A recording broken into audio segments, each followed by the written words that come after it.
everyone. Welcome back to Relax with Animal Facts. I am Steph Wolf, and today I am going to be learning with you about our furry, scaly, or possibly even slimy friends.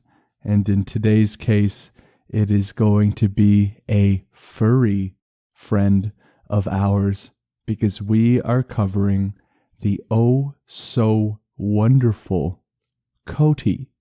This episode is, of course, a very, very special listener episode dedicated to Mars, who wrote in via Instagram.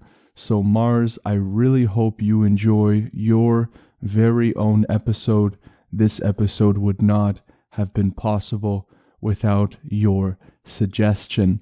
If you want to write in like Mars did, I greatly encourage you to do so, and you can request an animal, you can give feedback to the show, anything like that, and you can do that in one of three ways. Well, I suppose you could do it in all the three ways if you really wanted to, but you can write into Instagram via the Instagram handle Relax with Animal Facts, or you can send an email to relaxwithanimalfacts@gmail.com, and I still have not gotten any of the third option, which is the animal suggestion via carrier pigeon. I like to think that there are some of you out there training your carrier pigeons to be able to send a request to Steph Wolf in Canada. And we actually did a podcast episode on the carrier pigeon not too long ago, so you can learn how to do that on that episode. But all joking aside, let us go into the review portion of the show, where I read a review that you guys have submitted. It's usually through Apple Podcasts, I'm noticing. And this one comes from KT-Wolf, who is writing all the way from the United States of America. And KT Wolf writes, "There is an uncanny, peaceful aspect to Relax with Animal Facts. Pick an episode, put on the timer, and let go. Often, husband and I discuss what we've learned the next day. Thank you, Steph Wolf, for all of your efforts to bring good to the world. Your brilliant idea is helping so many people." KT Wolf, thank you for your abundance of super kind words. All I am able to say is that I am so grateful to have listeners that enjoy the show as much as you do, and that listeners such as yourself and all of you guys listening is what really makes this show special. As I've said on a previous episode, it's not me that makes this podcast. It's not even the animal facts necessarily, but it is all of you out there listening and being a part of this wonderful little family that keeps getting bigger and bigger. If you want to leave a review because the show has helped you, or even if you have a bone to pick with Steph Wolf, I love to read your guys' submissions, and I cherish every single one of them. It is only a shame that every week I can only read just one of them. And let me just say where I got my facts from for this episode, because if it wasn't for these facts, this episode would not have been possible. I got these facts from nationalgeographic.com, animals.sandiegozoo.org, kidadl.com and softschools.com. If you would like to learn more about these cool animals, and I'm sure about many other animals, please, you can visit those resources. I leave them in the description of every episode so you can go and explore more if you desire. And now I would like all of you to notice possibly where you're carrying some of your tension. Is it in the shoulders? Is it in the neck? Is it in the arms? Really, everybody is different. In my case today, I am actually very loosey-goosey, and so there's not much for me to untense. I find that we are sometimes going through our day and we'll notice our shoulders are all the way up, almost covering our ears like an anatomical earmuff. And so that is what we are trying to undo a little bit here. I would like you to do your best to relax those parts of your body as we go together into this immersive little experience into the rainforests where the Coati resides.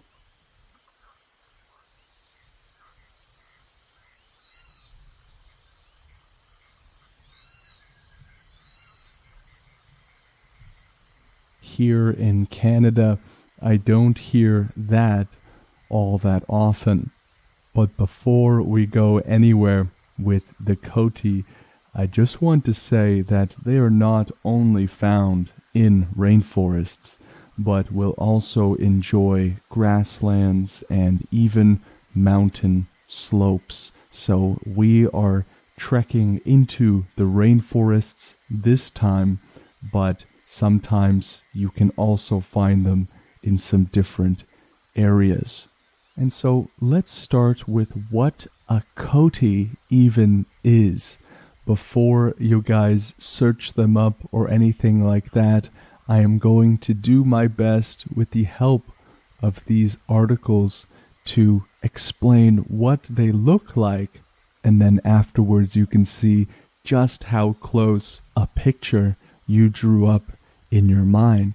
The Coati is an agile, fruit-loving, meat-eating insectivore, which means that they love insects. And they are what are known as an opportunistic omnivore. They will weigh about as much as a large house cat, and these mostly diurnal mammals are native to Central and South America and parts of the southwestern United States. The word diurnal is antithetical, that is, it's an antonym or opposite of nocturnal. So nocturnal animals will be awake for most of the night and do their hunting and eating during the night, but diurnal animals, such as the Coati, is going to be active during the day. And visually speaking, the Coati resembles a cross between a dog, a monkey, and a raccoon. And I wonder just what kind of images that would bring up if you were to try to cross those three together. But this animal is indeed related to the raccoon. The White-Nosed Coty, or Coatimundi species, they have a face with gray and black marking, with a white spot around their eyes, their cheeks, and at the end of their muzzles. They have dark and light rings that are seen on the tail of most Coati species. They are going to have thick fur that is reddish to light brown and lighter in color on the body's bottom side, with black color on the back. The Coati has a long, highly sensitive, pig-like snout that can rotate in all directions for about 60 degrees. How would you like a nose like that? Me personally, I already have quite a large nose. It tans about an hour or two faster than the rest of my body, but I would definitely take a 60-degree rotation in all directions if I could, just maybe as a bit of a party trick. They will use this snout to forage for food and as well to push objects around. They're going to have ankles that are extremely flexible and double jointed, which will enable them to descend trees with a head first posture. They also have strong jaws and claws that are helpful for eating and digging. They also have a tail almost as long as the body that will provide balance on the trees. And so here we have an example of an animal that has anatomical and physiological characteristics perfectly designed for their environment, with an awesome rotational snout that they use for foraging and for pushing stuff around, very flexible ankles, and strong jaws and claws that are good for eating and digging, and then the tail that will help with balance while they're living this arboreal lifestyle in the trees. These guys are seriously cool.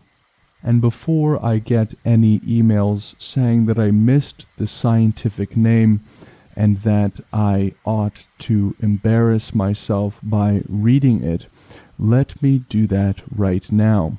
This one is actually a little bit more mild. Its scientific name is Nasua or Nasuela. And looking at the root of that scientific name of Nasu, that says something to me about nasal or nose, so it is likely that the scientific name has something to do with their very cool nose. And so coatis can be found from the southwestern United States all the way to northern Argentina and Uruguay. They are adaptable animals able to survive across a wide variety of habitats. And so in today's case, how we say we are in the rainforests, as you can hear, but they will also be in some of those other regions that we covered at the top of the show. And part of that flexibility is, of course, going to be the Coati's ability to eat almost anything it comes across. They are not picky eaters. Across their range, these animals will gulp down everything from leaves and fruits to insects, tarantulas, birds, lizards, snakes, rodents, and even crocodile eggs. And so sometimes when we think about an animal covering a large variety of habitats, we won't even think into those implications of what that means. Not only is it able to traverse and survive predation in those habitats, but also different areas are going to have different things for them to be able to eat. And in the case of the Coati, they ask for seconds even when it comes to tarantulas. And this means that wherever they live, they are going to play an important role in the food chain. And while they are walking around during the day, they are going to maintain what are known as territories. So females will stay active in their band, looking after youngsters, finding food, and socializing. And there appears to be a kind of dominance hierarchy, as is often seen in animal species, and that will be within their selective groups. And they will bond with one another using things like grooming. Adult males are solitary most of the year and will not help raise their young. So their to-do list is going to be much shorter. It's going to be, where are the fruit? Where are the tarantulas? I want something to eat. And if you wanted to get a hold of one of the fruits the Coati is eating, watch out, because they can and will defend themselves. They have those very dexterous front feet and claws, like we learned about earlier in terms of the mobility that they have. And so they can give you a pretty nasty scratch if you reach for that fruit. And in terms of their communication, the Coati has a very broad range of communications that will include chirping, grunting, and snorting. And when startled, they have been observed to leap into a tree and make these little woofing noises or clicking noises, as if to say, guys, there is somebody here.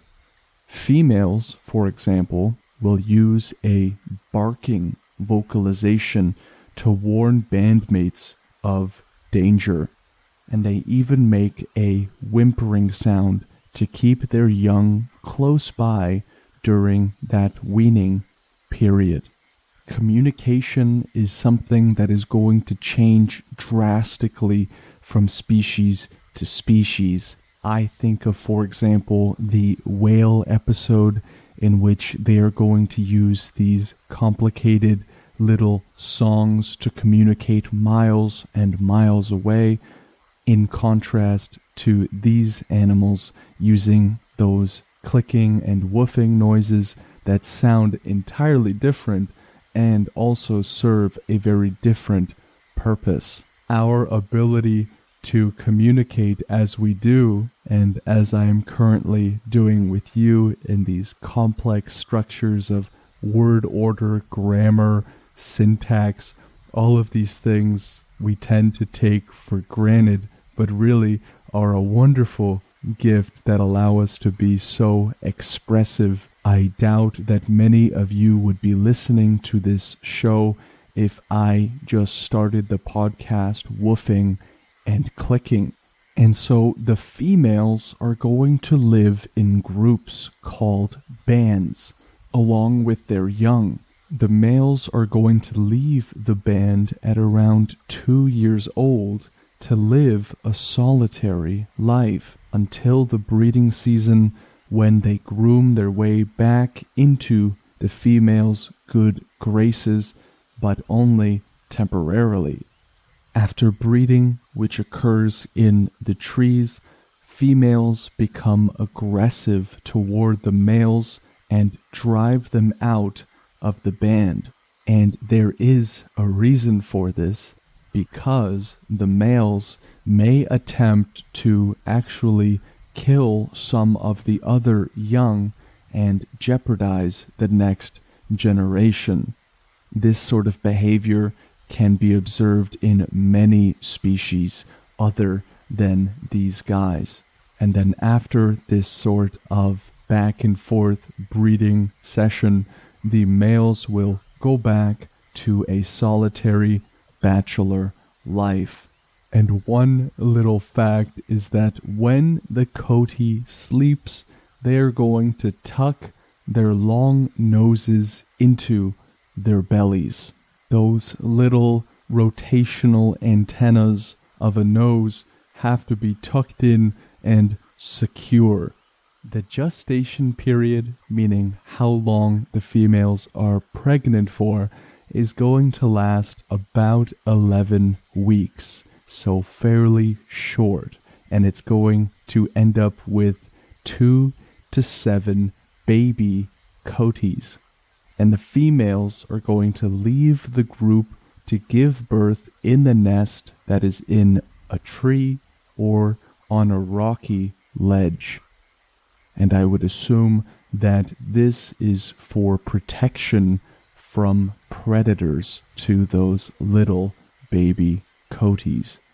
And in terms of how long they live, they can survive 7 to 8 years in the wild, and as we would expect, a little bit longer in captivity, about 15 years.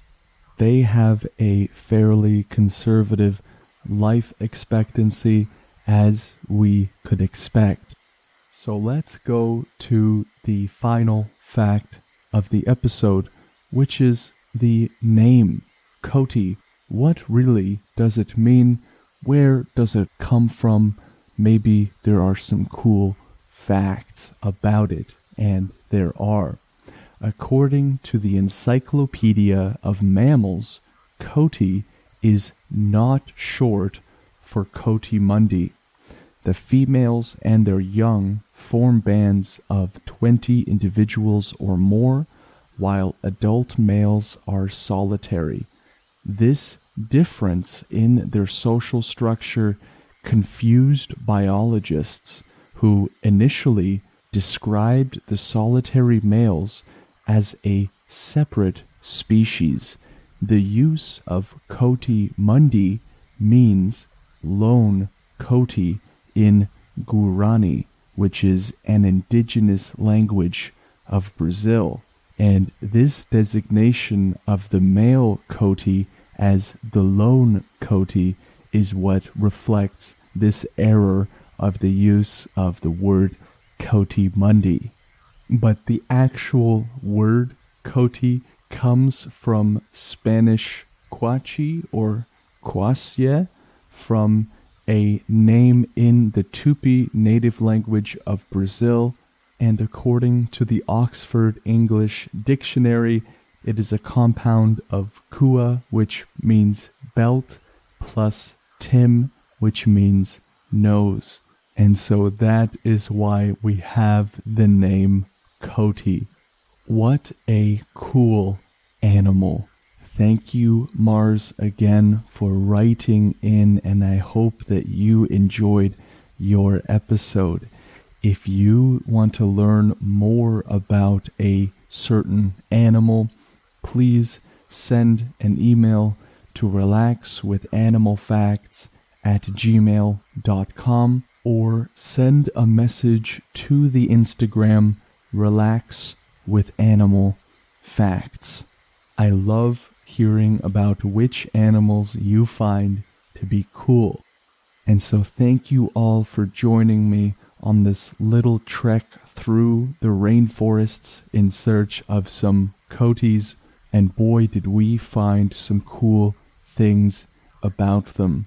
I hope you will join me on our next adventure looking for the next animal on the podcast.